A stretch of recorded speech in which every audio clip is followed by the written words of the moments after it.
እግዚአብሔር በቃሉ ሲናገር ስለምንሰማው ነገር እንድንጠነቀቅ ያስተምረናል። የምንሰማው ነገር በእኛ ላይ ወገኖቼ ተጽዕኖ አለ። ወገኖቼ ለምን ለይተን መስማት እንዳለብን መጠንቀቅ እንዳለብን ስለምንሰማው ነገር ለምን እንደሆነ ታውቃላችሁ? የሰማነውን ነገር ደግመን ደጋግመን እናሰላስለዋለን። ኮንሲኩዌንሱ በእኛ ላይ በፊዚካል አይደለም። ሰይጣን ክርስቶስ ጋር የመጣው ኢየሱስ ክርስቶስ 40 ቀንና 40 ሌሊት ጾሞ ከተራበ በኋላ ቃልን ይዞ ድምፅን ዕውቀትን ይዞ ነው የመጣው። ከሱ ጋር ያደረገው ተነጋገረ። ፊዚካል አልገጠም። ከፊዚካል ይልቅ የምንሰማውን ነገር ልንጠነቀቅ ያስፈልጋል።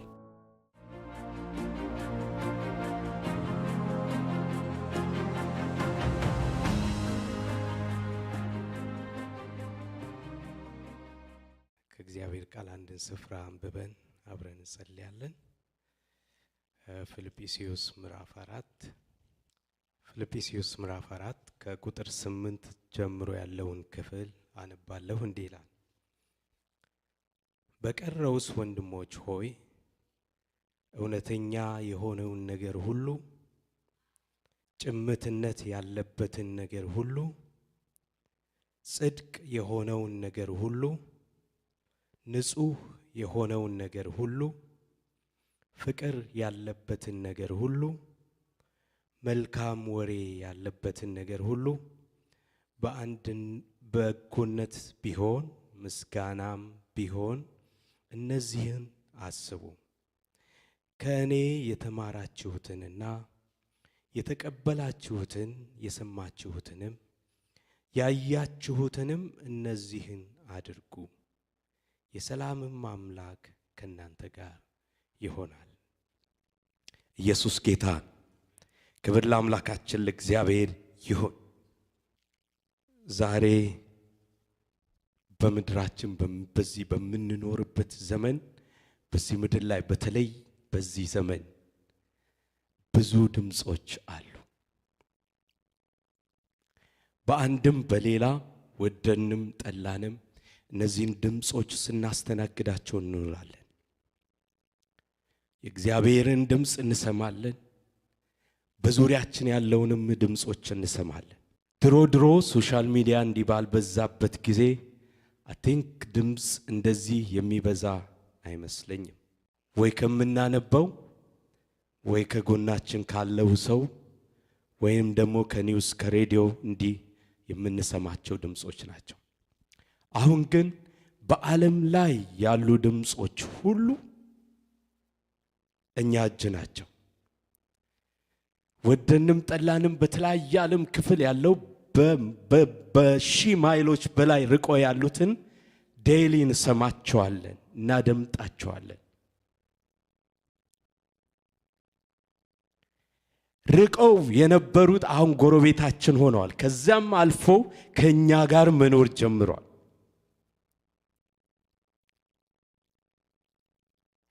ዓመት ብለን አስበን ሰውን ለማግኘት የምንችልበት ዘመን ፕላን የምናደርግበት ዘመን አይደለም። ዛሬ አንድን ሰው ማግኘት ከፈለግን ኢዝሊ እናገኛለን። ዓለም አንድ ወደ መሆን እየመጣች ነው። በዚህ መካከልም ድምጾች አሉ። ብዙ ድምጾች ይጎርፋሉ። ብዙ ድምጾች ይመጣሉ።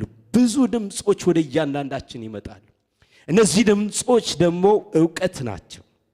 አንዱም ዕውቀት የህይወት የሚሆን ነው።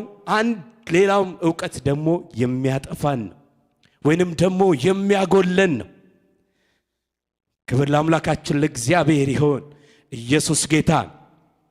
አንደኛው ድምጽ ነፃ ሲያወጣን፣ አንደኛው ደግሞ ወደ እስራት የሚነዳን፣ አንደኛው የሚመረን ድምጽ ልንገፋው የምንችልበት የራሳችን የሆነ ሰውኛ አቅም አለ።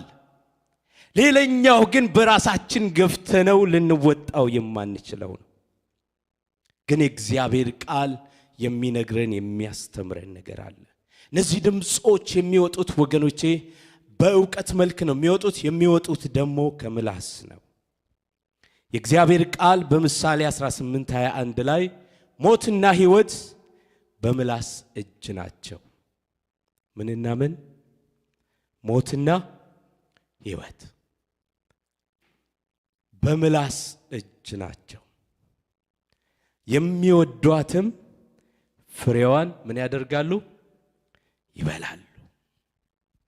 ክብር ለአምላካችን ለእግዚአብሔር ይሁን። ደስ የሚለው እግዚአብሔር ለሰው ልጆች የምርጫን ብቃት የመምረጥን አቅም ሰጥቷቸዋል። ስለዚህ ሕይወት የሆነውንም የመምረጥ መብት አላቸው። ሞት የሆነውንም ነገር የመምረጥ መብት አላቸው።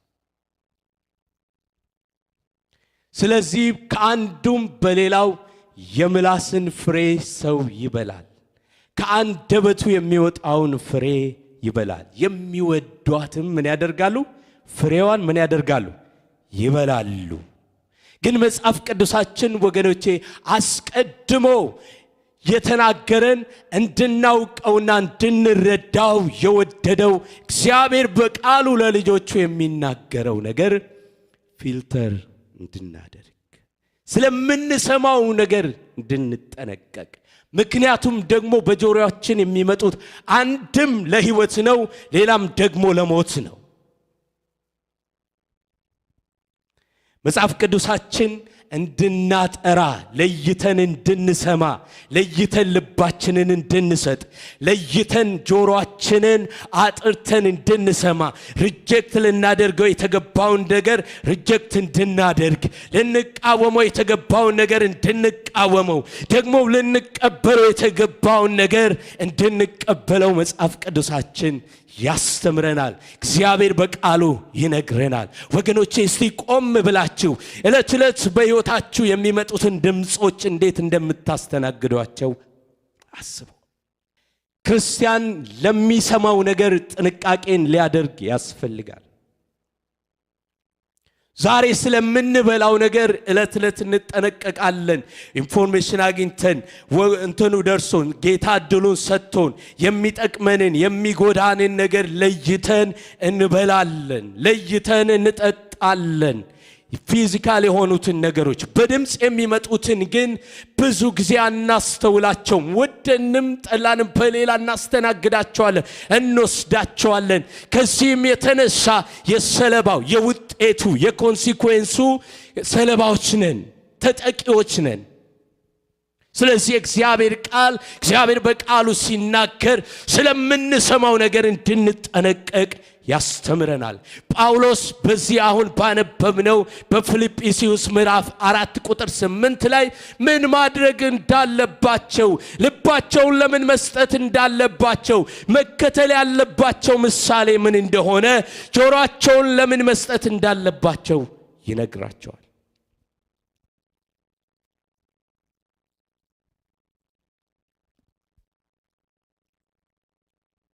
ስለዚህ ድምጾች በእኛ ላይ ተጽዕኖ አሏቸው።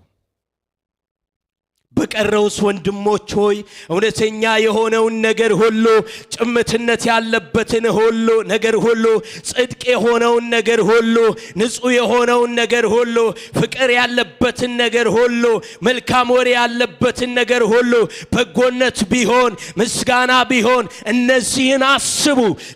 ከኔ የተማራችሁትን የተቀበላችሁትን ደግሞም የሰማችሁትንም የያዛችሁትንም እነዚህን አድርጉ። የሰላም አምላክ ከናንተ ጋር ምን ያደርጋል? ይሆናል። ለዩ እያለ ነው። ልዩነት ያለበትን ሕይወት ለፊልጵስዩስ ቤተክርስቲያን ጳውሎስ አሳይቷቸዋል። በማሳየትም በማስተማርም ከማስተማርም ያለፈ በመኖር ለነሱ ገልጦላቸዋል። ስለዚህ ከኔ የሰማችሁትን ደግሞም ስኖረው ያያችሁትን እነዚህን ተከተሉ፣ እነዚህን ያዙ፣ በእነዚህ ተመላለሱ እያለ ይናገራል። ወገኖቼ ለምን ለይተን መስማት እንዳለብን መጠንቀቅ እንዳለብን ስለምንሰማው ነገር ለምን እንደሆነ ታውቃላችሁ? የሰማነውን ነገር ደግመን ደጋግመን እናሰላስለዋለን። ኮንሲኩዌንሱ በእኛ ላይ አፌክት ያደርገናል። ስለምናሰላስል ነው። መጽሐፍ ቅዱሳችን ምን አድርጉ ይላል? ይህን አስቡ ቃሉን እንድናሰላስል ያስተምረናል። ይህንን አስቡ እያለ ይነግረናል። ይህ በእናንተ ይሁን እያለ ይነግረናል። የእግዚአብሔር የሆነውን ነገር ያዙ እያለ ይናገራል። በዚህ ትጉ እያለ ይናገራል፣ ያስተምረን። እግዚአብሔር ሊያስተምረን የወደደው በቃሉ ነው፣ በድምፁ ነው። ለዚህ ነው ቃሉን የሰጠን። ይህ ቃል በብዙ ተግዳሮት በብዙ ትግል ውስጥ አልፎ እኛ ጋር ደርሷል። ስለዚህ ነገሮችን ልናጠራውና ልንፈትነው ደግሞም እንደዚህ ቃል ልንቀበለውና ሪጀክት ልናደርገው የተገባ ነው። ብስለት ያስፈልጋል። ክብር ለአምላካችን ለእግዚአብሔር ይሁን። ጃንክን መልካም ከሆነው ለይተን ወደ ውስጥ ልናስገባው ይገባል። ክብር ለአምላካችን ለእግዚአብሔር ይሁን። ስለዚህ የሰማ ይሄን አስቡ ያለን ስለ ማሰብ ስለ ማሰላሰል ነው ጳውሎስ በዚህ ክፍል ላይ የሚነግራቸው። ስለዚህ የምንሰማው ነገር በእኛ ላይ ወገኖች ተጽዕኖ አለው። ስለዚህ ክርስቲያን ሊለይ ፊልተር ሊያደርግ ይገባል። ዛሬ በብዙ መልኩ ሶሻል ሚዲያ ላይም የትም እኔም ሆንኩ እናንተ ተጽዕኖ ውስጥ ነን። ብዙ ጊዜ ሰው የሚወደው ፈጽሞ ከኛ ህይወት ጋር ተቃራኒ የሆነው ስድብ ያለበትን ጥላቻ ያለበትን ሳንወደው ያንን ወስደን እኛም የሆነች ቦታ ላይ ስንደርስ በእኛ ውስጥ ያ የበላነው የጠጣነው ነገር ልክ ሰው በልቶ ጠጥቶ ጃንኩን ወስደው 100 ሜትር ሩጥ ስትሉት ያ የበላው ነገር ውጤት በሩጫው ላይ እንደሚገለጥ ደግሞም እስከ መጨረሻው ሄዶ እስከሚገለጥ ድረስ እንደማይታይ ሁሉ በእኛም ህይወት ላይ የምናስገባው የምንሰማው እንደ ዕውቀት የያዝናቸው ነገሮች በእኛ ህይወት ላይ ሳናውቀው አፌክት ያደርጉናል።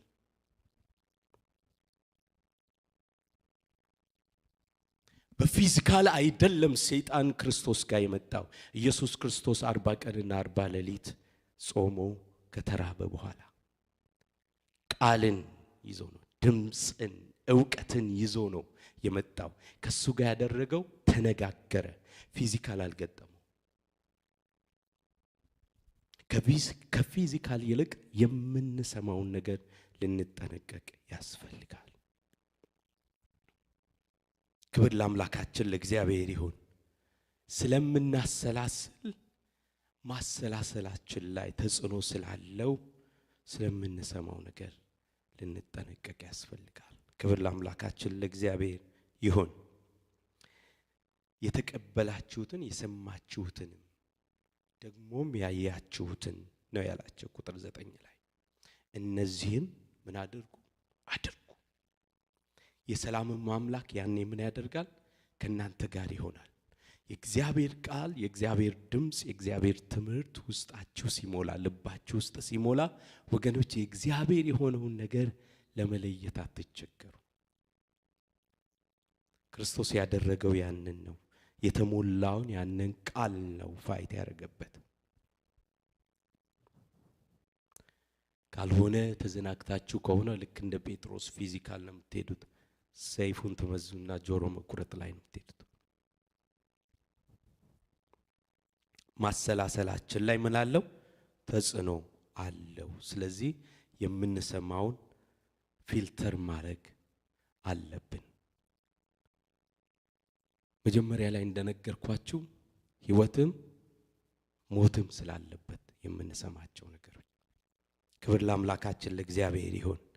ሁለተኛ ላይ ደግሞ በእኛ ላይ ተጽዕኖ ስላለው ሉቃስ 6:45 ላይ ምን ይላል? በልብ ሞልቶ ከተረፈው አፍ ይናገራልና። እናንብበው። ሉቃስ 6:45 እናንብበው። በልብ ሞልቶ ከተረፈው አፉ ይናገራልና መልካም ሰው ከልብ መልካም መዝገብ መልካሙን ምን ያደርጋል? ያወጣል። ክፉም ሰው ከልብ ክፉ መዝገብ ክፉም ምን ያደርጋል? ያወጣል። ልብ ከሞላው ነው አፍ የሚናገረው። የሚሞላው ደግሞ ልብ በጆሮ ከገባው። ክብር ለአምላካችን ለእግዚአብሔር ይሁን። ስለ ቃሉ ጌታን እናመሰግናለን። ጌታ የሚናገረን ለጥቅማችን ነው።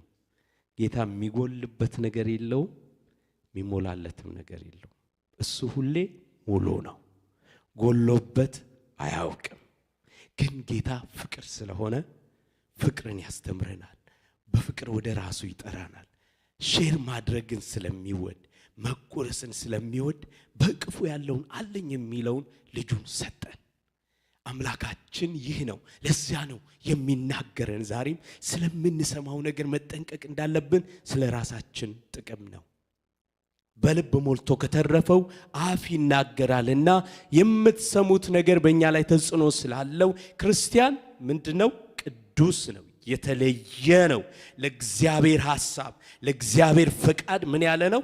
የተለየ ነው። እንግዲህ የራሱ የሆነ ነገር የለው። አሁን የማንን ህይወት ነው የሚኖረው? ጳውሎስ እንዳለው የክርስቶስን ህይወት ነው የሚኖረው። ያንን የክርስቶስን ህይወት ደግሞ የሚኖረው ከራሱ በማፍለቅ ሳይሆን በእግዚአብሔር ቃል ላይ የተጻፈውን የእግዚአብሔርን ዕውቀት በመሞላት በእግዚአብሔር ጸጋ በመደገፍ በምህረቱ በመቆም ያንን የክርስቶስን ህይወት ይኖራል። ስኬት ያ ነው።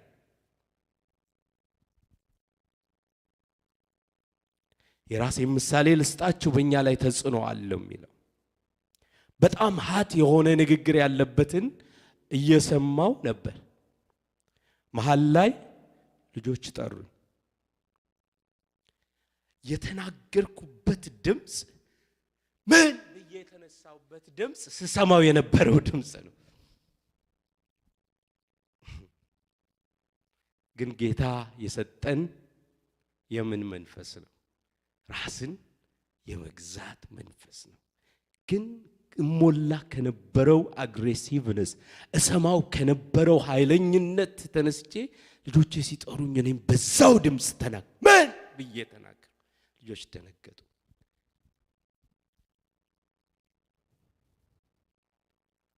ግሬስ ብዙ ጊዜ ምን ሆንክ ትላለች፣ ቆም ትልና እና አነቁኝ። ለካ ምን ሰማው ነገር በእኛ ላይ ምን አለው? ተጽዕኖ አለው። ጭምትነትን ምን ፈልገው ከሆነ አሁን እንዳነበብነው ፊልጵስዩስ ላይ በጎነትን ምን ፈልግ ከሆነ የጌታን በጎነት ልንሞላ፣ የጌታን ጭምትነት ልንሞላ፣ የጌታን ዕውቀት ልንሞላ፣ ጌታ የሰጠውን ያ የነጻነት መንገድ ነው እውነት ነው ያለውን ነገር ያንን ልንሞላ፣ በዚያም ደግሞ እውነት ስንሞላ ጌታ ዓለምን አሸንፎ እንደተመላለሰ አይዟችሁ እኔ ዓለምን አሸንፍ ያለውና እኔ ከናንተ ጋር ነኝ እንዳለ በዚያ ድል ለመመላለስ ያን የድልን ቃል ያ የድልን ዕውቀት ያ የሱን ክብር ዕለት ዕለት ልንሞላው ያስፈልጋል። ጆሮአችንን ለሱ ልንሰጥ ያስፈልጋል። በእኛ ላይ ተጽዕኖ አለው የምንሰማው ነገር። ስለዚህ ስለምትሰሙት ነገር ተጠንቀቁ። መጽሐፍ ቅዱስ ተጠንቀቁ እያለ ብዙ ጊዜ ይናገራል። በአዲስ ኪዳንም ስትሄዱ በብሉይ ኪዳንም ተጠንቀቁ ይላል። መጠንቀቅ መፍዘዝ አይደለም። መጠንቀቅ ጥበብ ነው። መጠንቀቅ ማወቅ ነው። መጠንቀቅ አሸናፊነት ነው።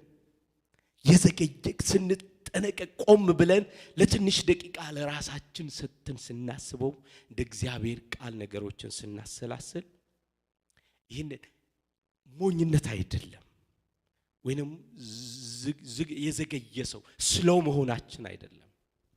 ጥበብ ነው፣ ማወቅ ነው፣ ራሳችንን ክሮስ ቼክ ማድረግ ነው። እንደ እግዚአብሔር ቃል ኢያሱን ነው ከዚህ ቃል ምን አትበል ፈቀቅ አትበል፣ በቀንም በሌሊትም ምን አድርገው አሰላስለው፣ ምን እንዲሆንልህ እንዲሳካልህ። ክብር ለአምላካችን ለእግዚአብሔር ይሁን። ስለዚህ የምንሰማው ነገር በእኛ ላይ ተጽዕኖ ስላለ ስለምንሰማው ነገር እንጠንቀቅ። መጨረሻ ላይ ሶስተኛ ላይ የምንሰማው ነገር ይጠቅመናል ወይ ደግሞ ይጎዳናል? ዋጋ የማይገባ ክርክር ያለበት መለያየትን የሚዘራ ጥርጣሬን በእኛ ውስጥ የሚያስቀምጥ ቅንዓትን የሚጭርብን ውሸትን የሚያስተምረን ይህ ድምፅ እኛን ጊዜያችንን የሚወስድ ከሆነ የዚህ ሁሉ ተጽዕኖ ተጠቂዎች ነን። ክርክር እንጀምራለን። ዋጋ የሌለውን ነገር መከተል እንጀምራለን። አንድነት የሚሰብከውን የእግዚአብሔርን ቃል ሰውን መለያየትን እንሰብካለን። ያንን እናደርጋለን። እምነት ያለበትን የምንጸናበትን አንድነትን የምናደርግ መተማመንን የምናሳድግበት ሳይሆን ጥርጣሬ ያለበትን ይሆንን እያለን በዚያ ተጽዕኖ ውስጥ እንሆናለን። ውሸትን መከተልን እንጀምራለን። ስለዚህ ስለምንሰማው ነገር መጠንቀቅ ያለብን ከጥርጣሬ ይልቅ እምነታችንን ልናሳድግ የእግዚአብሔር ቃል ምን ይላል? እምነት ከምንድን ነው? ጥርጣሬም እንዲሁ። መስማት ያለብን ጥርጣሬ በእኛ ውስጥ እንዳያድግ። እምነት ያድጋል አይደለ? መጽሐፍ ቅዱሳችን ያስተምራል።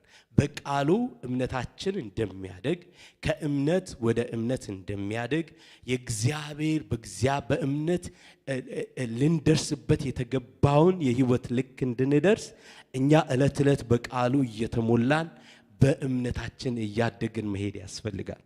ልክ በዚያው መጠን ጥርጣሬን የምንሰማ የሆነም እግዚአብሔርን እንድንጠራጠረው የእግዚአብሔርን መርህ እንዳንከተል ልባችንን በሌላ ነገር ላይ እንድንጥል የሚያደርጉትን ነገሮች ስንከተል ጥርጣሬ በውስጣችን እያደገ ይሄዳል። ከዛ ይልቅ ግን እምነት ከመስማት ስለሆነ መስማትም ደግሞ በእግዚአብሔር ቃል ስለሆነ በእግዚአብሔር ቃል መሞላት ያዋጣናል። እግዚአብሔር ያየልንን የእምነት ልክ ደርሰን በእምነት ልክ ያለውን የሱን በረከት እንድናይ ክብር ለአምላካችን ለእግዚአብሔር ይሁን። ኢየሱስ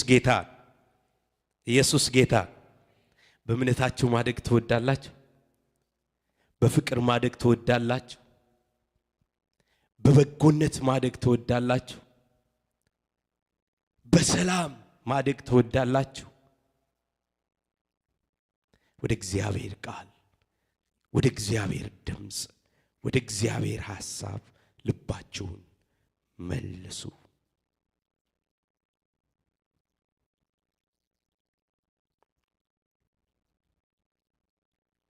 የእግዚአብሔር ቃል እንደሚያስተምረን ከነዚህ ነገሮች በእኛ ላይ ተጽዕኖ ከሚያሳድሩ ድምጾች ራሳችንን ማራቅ መለየት እንዳለብን ያስተምረናል። መዝሙር 1 ከ1 እስከ 3 እናንብብ።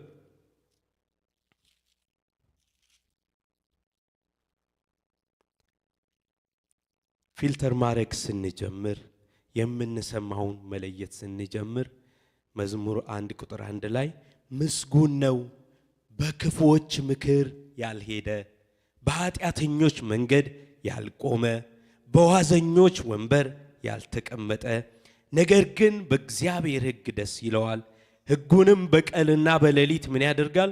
ያስባል። እርሱም በውሃ ፈሳሾች ዳር እንደተተከለች ፍሬዋንም በጊዜዋ እንደምትሰጥ ቅጠሏም እንደማይረግፍ ዛፍ ይሆናል። የሚሰራውም ሁሉ ምን ይሆንለታል? ይከናወንለታል። ኢየሱስ ጌታ። እግዚአብሔር የሆነውን ነገር ስንሰማ ያ ነው ፊልተር አድርገን ወደ ራሳችን ወደ ህይወታችን ወደ ልባችን ስናስገባ ይህ በህይወታችን ይሆናል። በቲቶ 3:9 እስከ 11 አብረን እናንብብ። ቲቶ ምዕራፍ 3 ከቁጥር 9 እስከ 11 አብረን እናንብብ። የእግዚአብሔር መንፈስ በሚገባን መልኩ እየገለጠልን እንደሆነ ከምናገረው በላይ ጌታን አምናለሁ።